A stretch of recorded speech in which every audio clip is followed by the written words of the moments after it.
serviréis a Dios y a la señora Santa María, que siempre, de manera absoluta y sin concesión, mantendréis permanente vuestra castidad.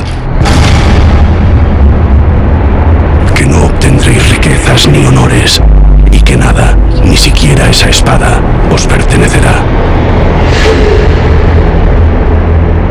Que serviréis a Dios como el más pobre de los mortales, y que renunciáis a vuestra voluntad hasta el fin de los días. Que nunca abandonaréis esta casa ni por una causa fuerte o débil, ni por un motivo mejor o peor. Soportaréis palabras malsonantes. Y si queréis dormir, se os hará velar. Y si deseáis velar, se os mandará reposar. Pues sois siervo y esclavo de esta orden, y habéis jurado proteger la cristiandad con vuestra vida. Pues el temple es la espada de Dios y tú, templario, el brazo fuerte que empuña su ira.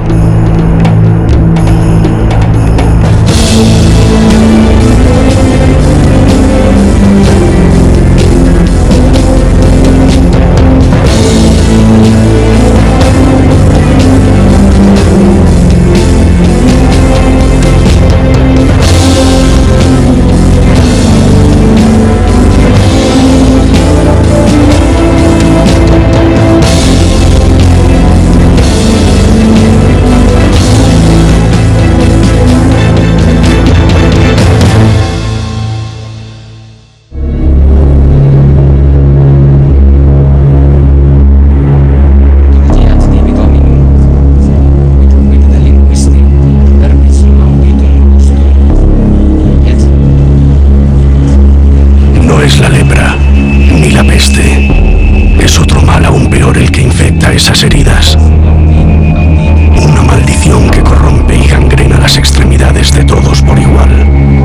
De nobles, vasallos, de ricos y de pobres. Un castigo divino llamado Fuego de San Antonio, que solo cura con la peregrinación a los santos lugares de Santiago y Jerusalén.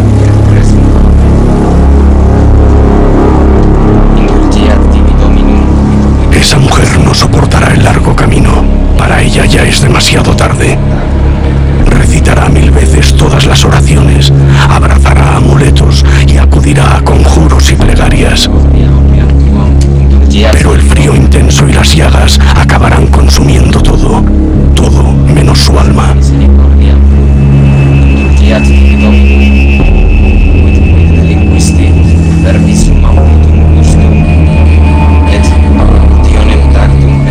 Uma Europa que quase que se congela sobre si própria. Más que llamarlo Baja Edad Media, podríamos llamarlo el amanecer de la civilización cristiana. A finales del siglo XI lo que nos encontramos es con una sociedad que está medianamente feudalizada. Tenemos a nuestro señor, que es el gobernante de todos estos territorios, tenemos a una serie de personas que trabajan para él, son sus siervos. La nobleza o el clero están en un nivel privilegiado, mientras que los trabajadores, los plebeyos, se sitúan en una parte inferior de esta escala social. Digamos que las diferencias son importantes. Los trabajadores trabajan, los clérigos rezan y los nobles guerrean. A fines del siglo XI, justo antes de la Primera Cruzada, España no existía, claro. España, la península ibérica, era un conglomerado de reinos en el norte, en el mundo cristiano, y el sur musulmán, al-Ándalus, estaba siendo reunificado por un imperio norteafricano, los almorávides, que habían ido conquistando e incorporando poco a poco a su reino a los reinos de taifas.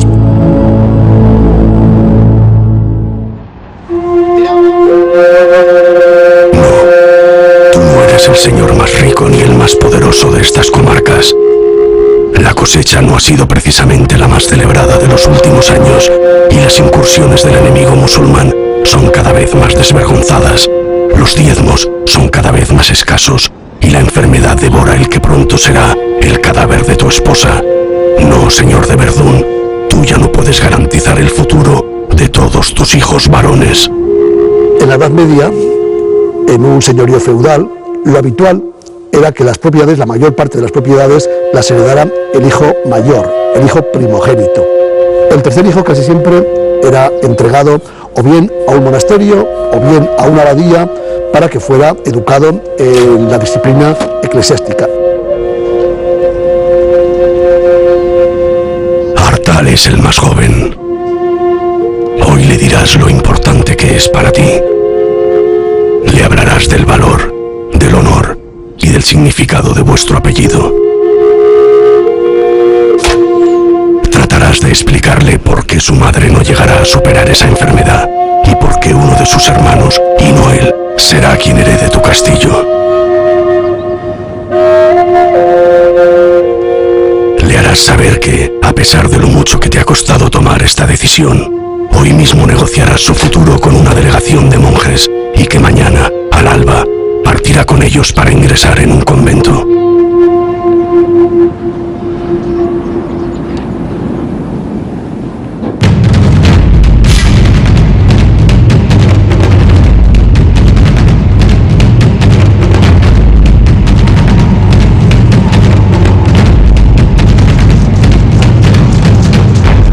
El sistema medieval de mayorazgo propicia una concepción del mundo en la cual los hijos son un beneficio.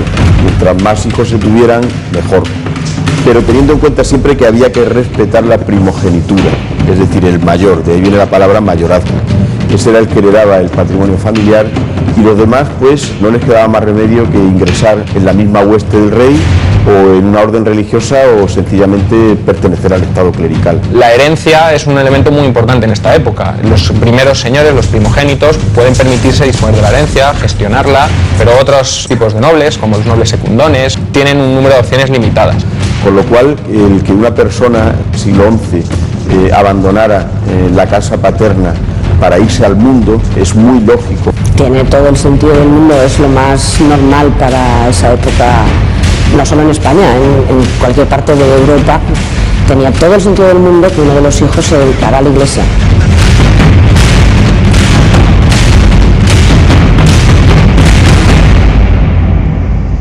En esta época la Iglesia y todos los monasterios eran casi un Estado dentro del Estado. Entonces tenía su propia jerarquía, tenían sus propias normas y tenían una serie de propiedades que les aportaban grandes beneficios.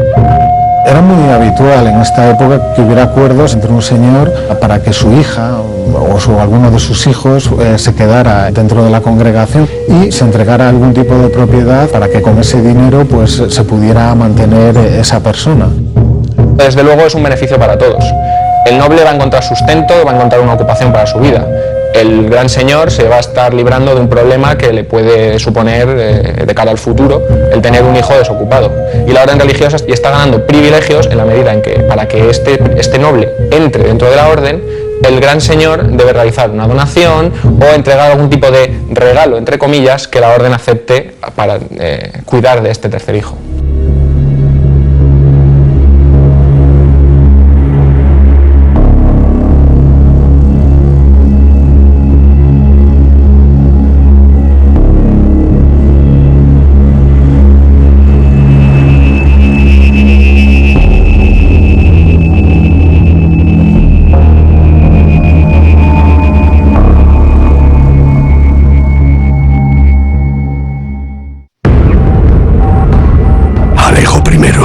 Emperador de Bizancio, altivo, glotón y mujeriego.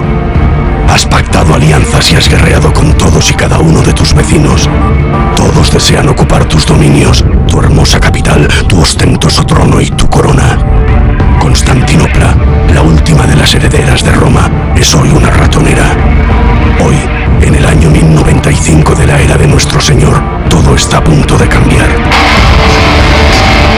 Desde el este, la dinastía selyúcida y sus poderosos ejércitos avanzan hacia tus dominios.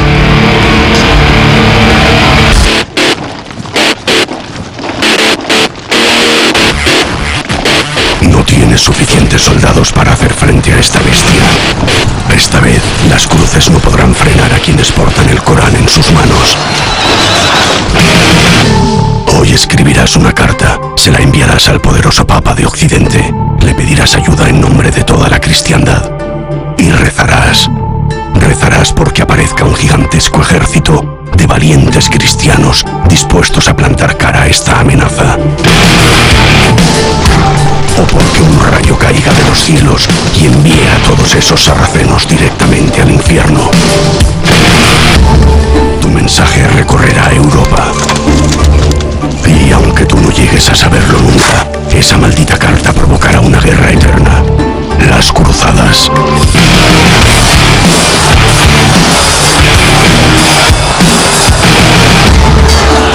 Sí, seguramente es Alejo I, con esa carta, el que desencadena la idea de que la cristiandad tiene que hacer algo para evitar que los musulmanes sigan avanzando hacia Occidente. Probablemente, desde el punto de vista de la gran política internacional, esa carta desencadena todas estas cuestiones. Los libros de historia hablarán de ti, Alejo. Dirán que fuiste un astuto político que supo mantener a salvo el imperio de Bizancio. Para mí seguirás siendo un glotón.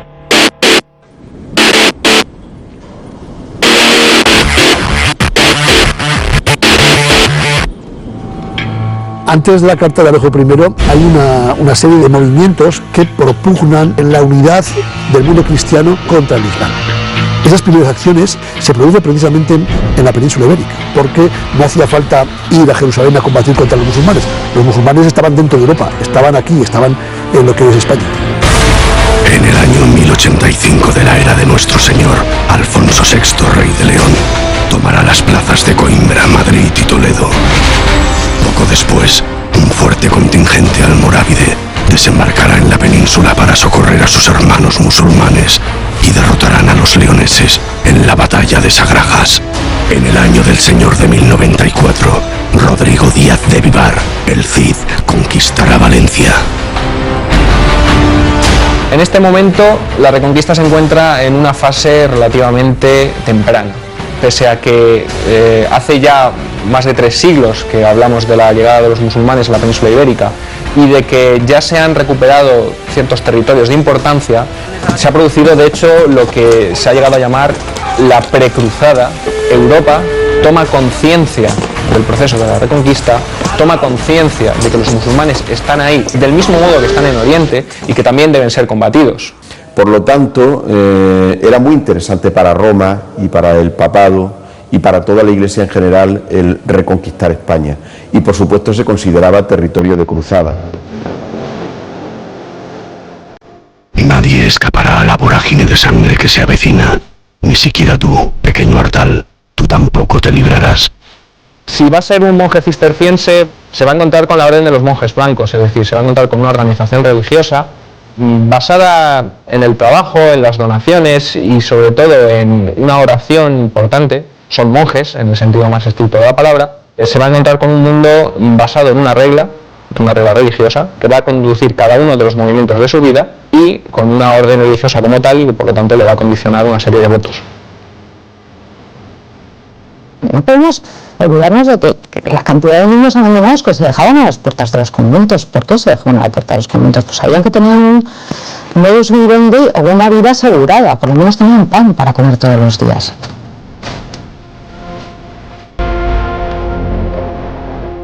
La regla de San Benito recoge la posibilidad de que al monasterio puedan llegar, los padres puedan ofrecer a sus hijos para ser monjes, ¿no? San Benito habla de ellos, San Benito habla de los niños. Lo que pasa es que estos niños no seguían estrictamente el ritmo monástico, era bastante más liviano y propiamente solo cuando alcanzaban determinada edad es cuando decidían ellos si empezar el noviciado o no. Es raro el niño que se cría en un convento o la niña que se cría en un convento y que lo acaba dejando, ¿eh? La vida fuera era mucho más difícil.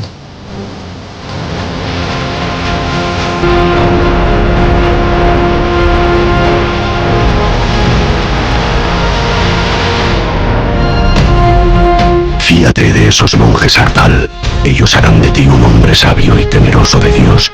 Te enseñarán a orar y a vivir del trabajo de tus manos, pues la ociosidad es enemiga del alma. Rezarás 8 veces al día y comerás una. Y no sentirás necesidad de salir de este monasterio. Eso no conviene de forma alguna a tu alma. Jurarás obediencia al abad y a tus hermanos. Prometerás ante la Señora Santa María que siempre, de manera absoluta y sin concesión, mantendrás permanente tu castidad y que servirás a Dios como monje y como el más pobre de los mortales.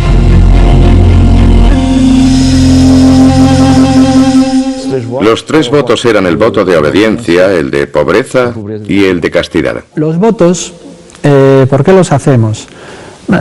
La finalidad última del voto es un seguimiento de Jesús, es decir, queremos seguir al Señor Jesús. Entonces Él aparece en el Evangelio como viviendo en pobreza, viviendo en obediencia y viviendo en castidad, ¿no? Entonces el religioso dice, pues quiero vivir como Jesús. Todo eso es, iba a decir, durillo. Es durillo porque, bueno, pero esa forma parte de la ascesis, de la lucha, del combate. Yo sé de quién me he fiado, diría San Pablo, y yo también lo digo. Yo me he fiado del Señor. El voto de pobreza supone que yo, al incorporarme a la comunidad, renuncio a la capacidad de poseer bienes personales. Yo ahora salgo del monasterio, me voy del monasterio, y yo no tengo derecho a pedir ningún céntimo por los 20, 25, 20, 40 años que haya pasado. El hecho de pedir del pobre, ¿no?, pues te entra en otra dinámica espiritual, ¿no?, para enfrentarse con la desnudez que a veces es dura. Puedo comer y puedo cenar y tengo una cama donde dormir y tengo lo suficiente para vivir, ¿no? Quizás el voto así como más fuerte sea el de obediencia, porque lógicamente está la libertad en juego, ¿no?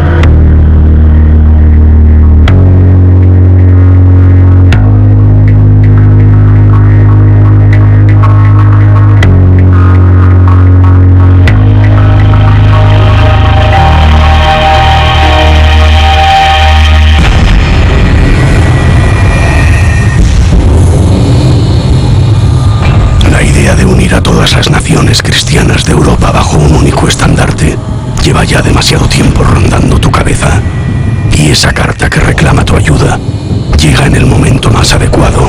Parece que hubiera caído de los cielos. Eres Urbano, el segundo, el Papa de Roma. ¿Quién mejor que tú para liderar esa unión de infantes, reyes y caballeros contra los enemigos de Dios? Hoy te armarás de valor y declararás la primera de las muchas cruzadas que están por venir. Urbano II es un papa muy peculiar. Probablemente le hubiera gustado ser más el general que dirigía unas tropas, que dirigía un ejército, que no el pastor de los cristianos, el pastor de los católicos, que es el Papa de Roma, ¿no?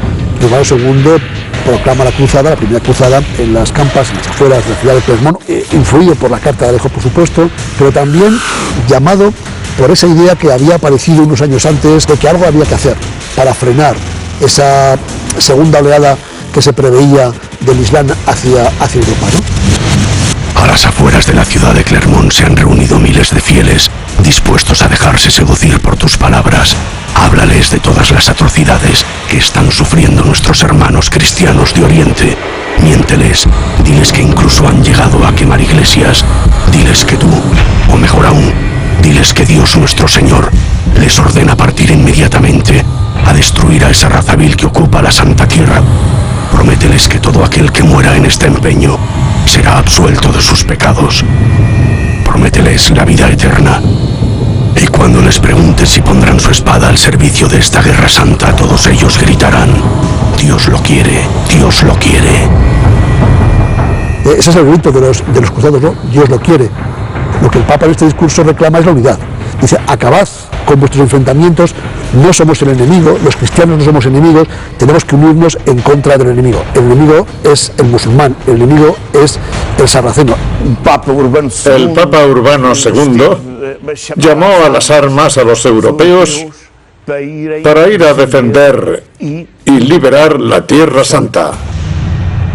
Sí que nos da idea de un personaje, un papa muy imbuido de ese espíritu que llamamos de reconquista en la península ibérica, de cruzada en general, y que desde luego debió de provocar y provocó un efecto muy inmediato en la gente de su tiempo, porque hubo una respuesta masiva a la llamada del Papa en ese discurso, en esa predicación llamando a la cruzada en Clermont-Ferrand en 1095.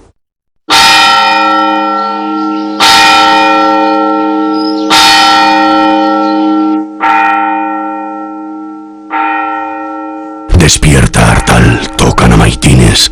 Y no puedes llegar tarde. Para mantener el estricto orden que ha de regir este monasterio, hemos de seguir al pie de la letra cada uno de los 73 capítulos de la regla de San Benito. Apréndetela. Ella te dirá cuándo has de orar, cuándo trabajar y cuándo reposar.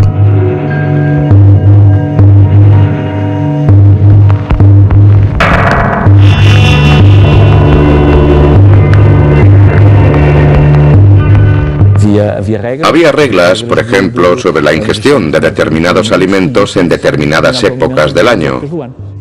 El cuerpo debía ser purificado por medio de la abstinencia sexual o por la ausencia de determinado alimento. El cister tiene como base hora en la hora. Entonces, su vida sería esa, o levantarse probablemente alrededor de las 3 de la madrugada para empezar con maitines, rezar todas las horas que se llaman, entre tanto probablemente guardarían silencio entre una hora y otra, entre el rezo de una hora y otra, luego trabajarían. Su vida sería tremendamente dura, acabaría cenando una sopa de verduras, sin casi verduras, en torno a las 6 de la tarde, 6, 7 de la tarde y ya a dormir, o sea, a dormir con rezos intercalados para seguir el cumplimiento de las horas. Visto desde los ojos de hombres y mujeres del siglo XXI, la vida monástica, la vida de la orden del Cister, la regla del Cister, nos puede parecer muy dura y sobre todo muy rígida. Efectivamente era muy rígida. Una vida que se distribuye en un tiempo de oración, un tiempo de trabajo para vivir de nuestro sustento y un tiempo de estudio. Se hace hincapié en que los monjes deben estar medianamente formados, por ejemplo en la lectura. Son personas que deben atender el oficio divino y en ese sentido tienen que estarlo bastante formados como para hacerlo correctamente.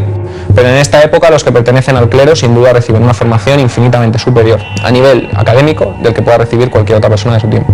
Qué duda cabe que para el siglo XII no hubiese sido una persona suficientemente cultivada, y hay que entender que muchos monjes que entran en el monasterio no saben leer ni escribir, pero ya estoy hablando no de Artal, sino de gente más cultivada que van a terminar siendo monjes.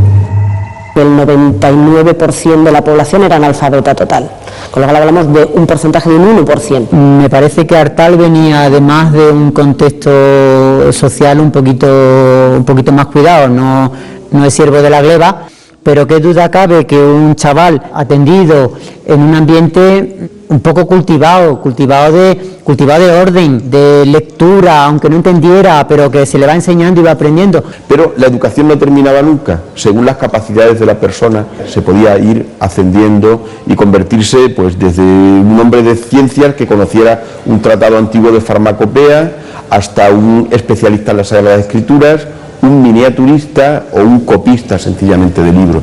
¿No escribes aquí más? Walter el Indigente, así es como te llaman.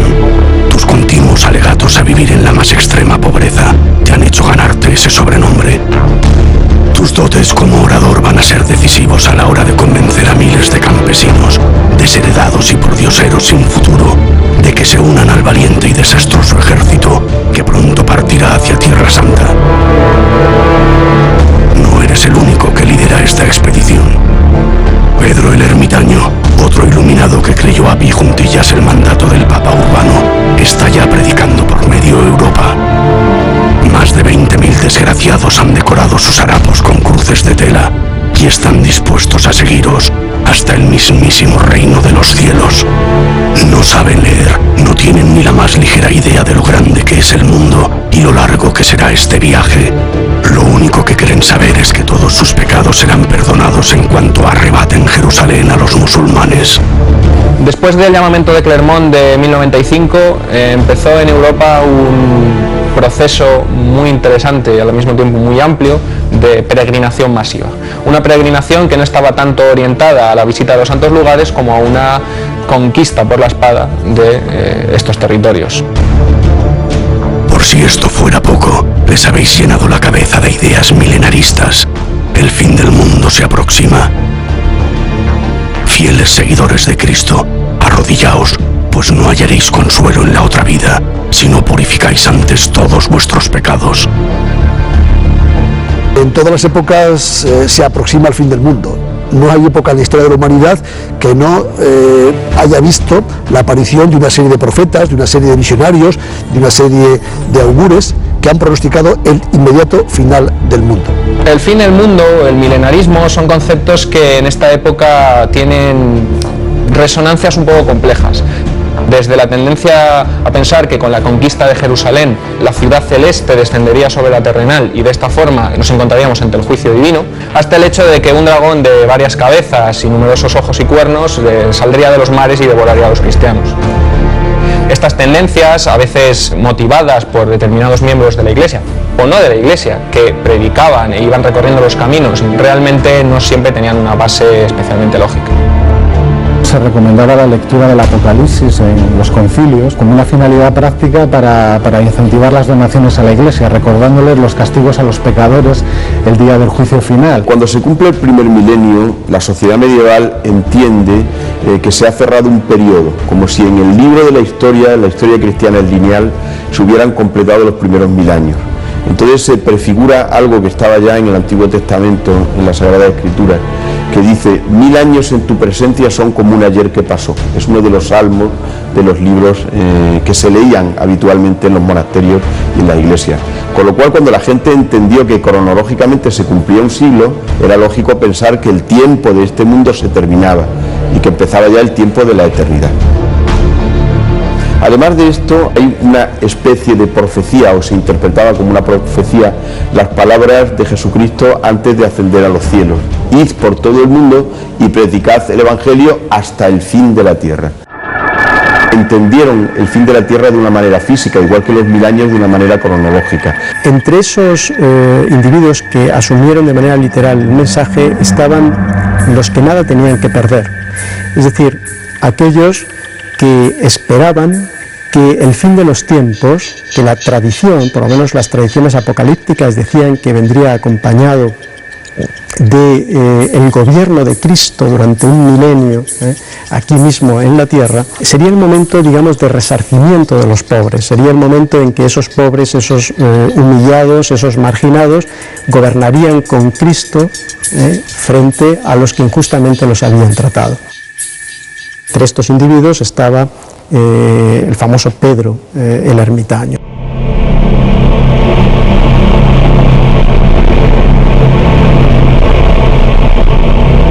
Pedro el ermitaño, que es un orate, que es un iluminado, que es un hombre que está convencido de su carácter mesiánico, de que ha sido designado probablemente por Dios para encabezar un movimiento y que acabe con el Islam, que acabe con los herejes musulmanes, los hijos del maligno, imbuido de este espíritu de ir a Jerusalén, de ir a recuperar Tierra Santa, se embarca en la cruzada de los pobres de una forma absolutamente insensata.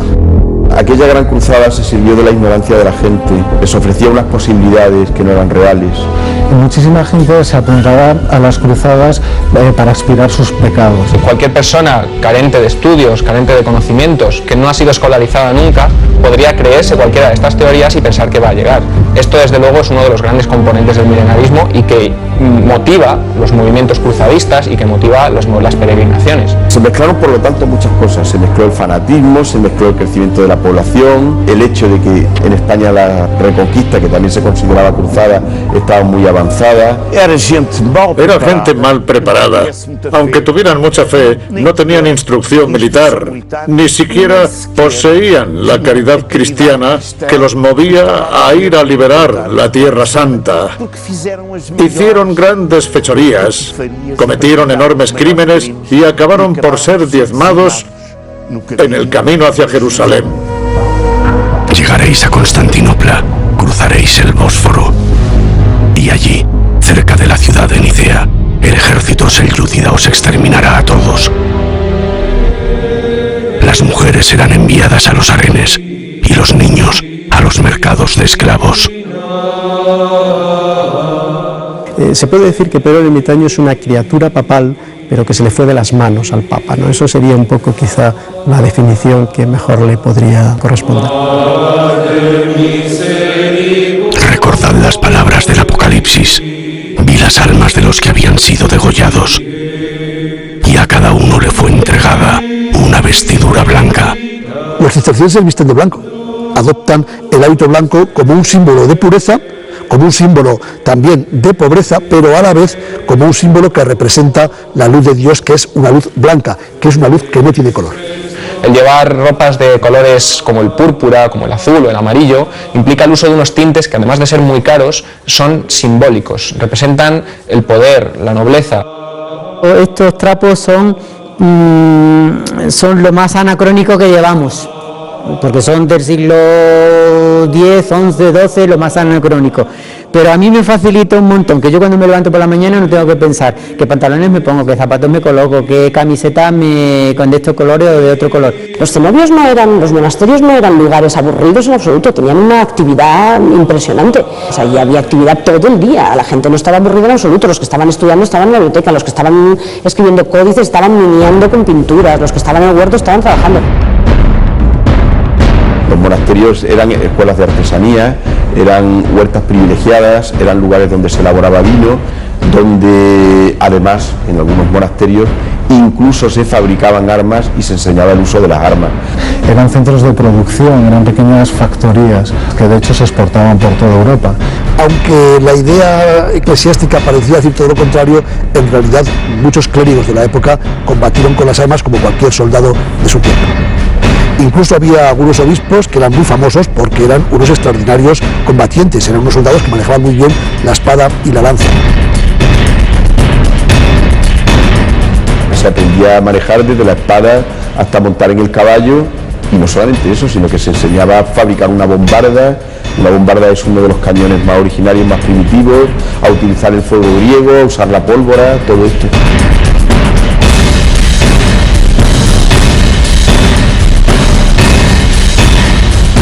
En la Edad Media un combatiente que no estuviera entrenado, que no hubiera ensayado golpes de hacha, golpes de maza, cargas de caballería, el manejo de la espada, en una batalla estaba perdido. En una batalla en la Edad Media hay muy pocas oportunidades. Como no estés entrenado y falles un par de golpes, al tercero estás muerto, ¿no? En la liturgia dice los monjes han de cantar de una forma varonil, es decir, un poco fuerte, ¿no? Como caballeros que van a la guerra y demás.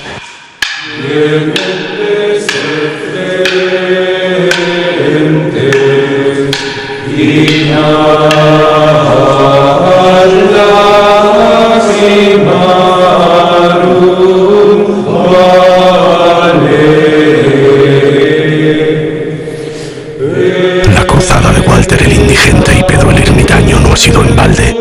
Los príncipes europeos se han unido al frente de poderosos ejércitos y no tardarán en llegar a Tierra Santa.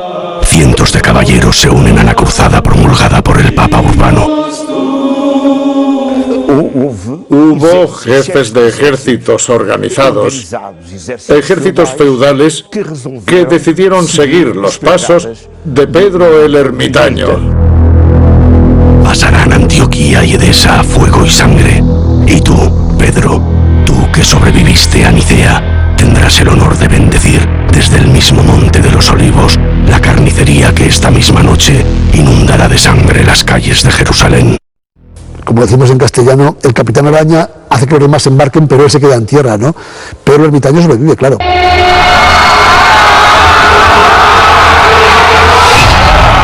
Ayunaréis 3 días y tal y como Josué hiciera en Jericó, marcharéis descalzos y en procesión alrededor de la ciudad. Y al cabo de 9 días, por la gracia de Dios, sus murallas se desvanecerán. Construiréis poderosos arietes y torres de asalto.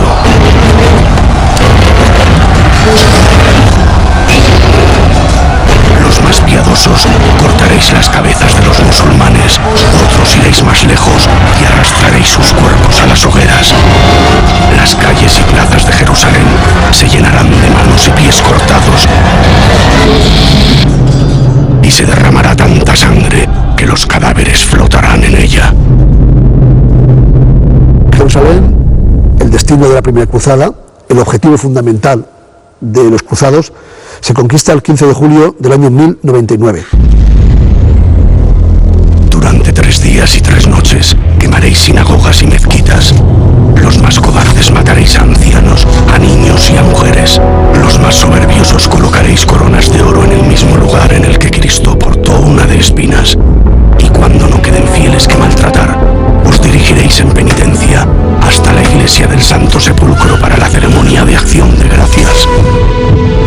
La matanza que se produjo en Jerusalén fue terrible. Nos cuentan los cronistas cristianos que la sangre de los musulmanes llegaba hasta los tobillos. Se habla de las calles de Jerusalén llenas de sangre, la sangre llegaba hasta media pierna de los caballos, de muertos, de torturas, de barbaridades todas.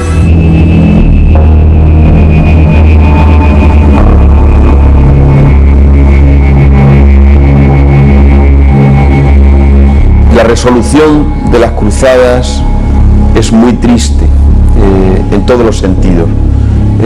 Representa uno de los grandes fracasos de la humanidad.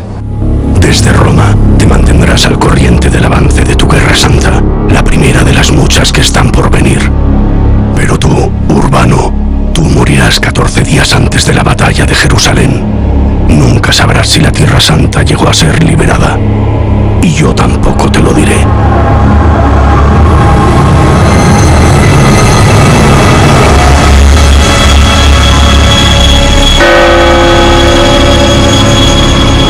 Yo creo que hablar de esto es de alguna manera tratar de exonerar la responsabilidad que hemos tenido todos los seres humanos en las atrocidades que han pasado en la historia, cuando en realidad pues probablemente todos hemos sido responsables.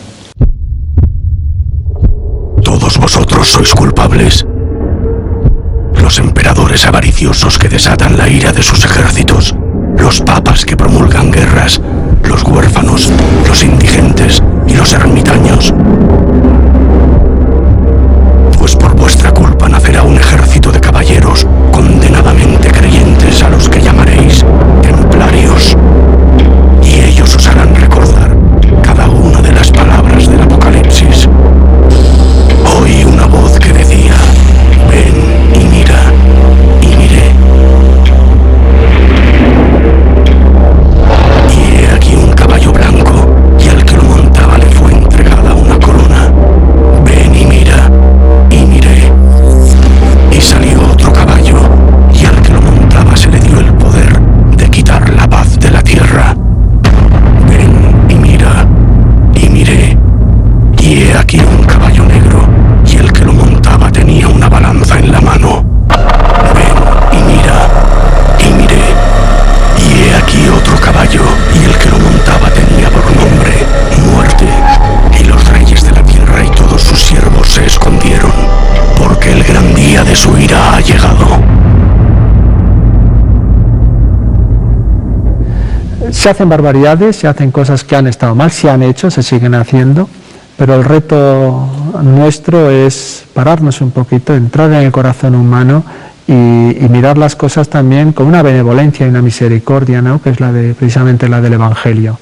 Y si hay desmanes, pues intentar señalarlos con el dedo y decir eso, ese no es el camino. No toméis la vida de otra persona, Dios la ha declarado sagrada. Estas son las palabras del profeta Mohammed. En el nombre de Alá, el compasivo, el misericordioso, a ti solo sirven y a ti solo imploran ayuda. ¿Por qué has creado un enemigo como este?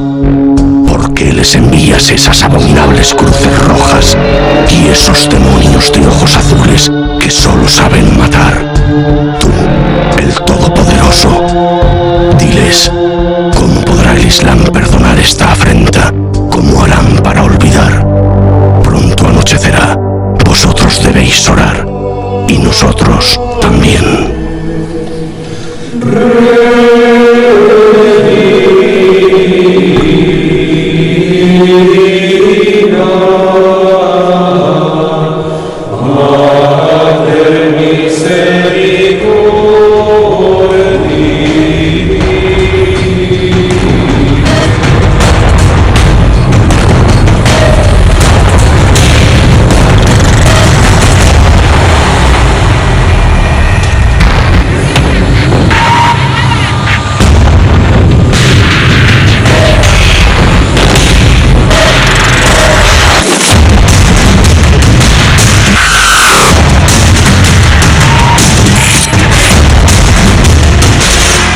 estabais poniendo a Artal tumbado en el suelo, porque San Benito dice que cuando se comete una falta, pues una manera de humillarse el monje es tumbarse en el suelo y la comunidad pasa por encima del hermano.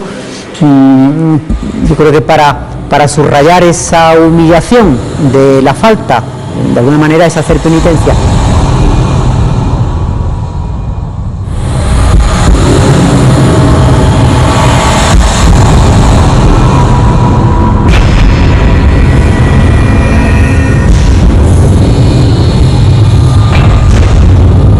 Yo en mi etapa de maestro de novicios, una cosa que me solían decir bastante los jóvenes cuando entraban, pues al cabo de un año, decían, pero si yo no era así. Digo, ¿cómo que no eras así? Claro que eras así, pero no te habían puesto en la ocasión de descubrir eso que eres realmente, ¿no? Y claro, cuando uno va descubriendo eso que es realmente, pues tiene que afrontarlo. No puede justificarlo ni puede huir sin más, ¿no? Tiene que afrontarlo. Entonces, en ese sentido es una batalla, ¿no? La batalla del propio corazón, pero que tiene una gran recompensa.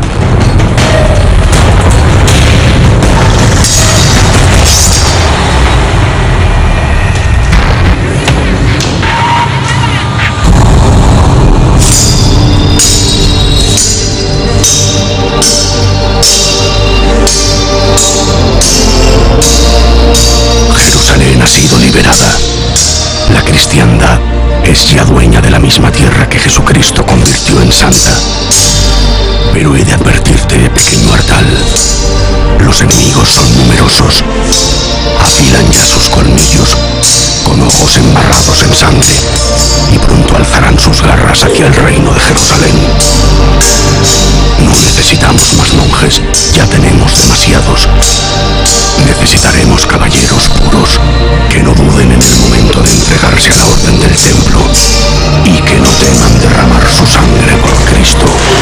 Para nosotros, hombres del siglo XXI, es muy difícil entender el sentido de una orden militar de la Edad Media. Es muy difícil. Las órdenes militares surgen por derivación de las grandes órdenes religiosas y surgen en torno a una idea que es ora et labora, es decir, trabajo y oración. El ora et labora, en este caso, el laborar de la orden militar es defender y luchar por la cristiandad. Con lo cual, el miembro de una orden militar, que no deja de ser un religioso y que muchos de ellos pertenecían al estado clerical, en vez de trabajar el campo o dedicarse a la agricultura o a copiar libros, pues se dedicaba a aprender el manejo de las armas y cuando llegaba su momento a ir a la guerra.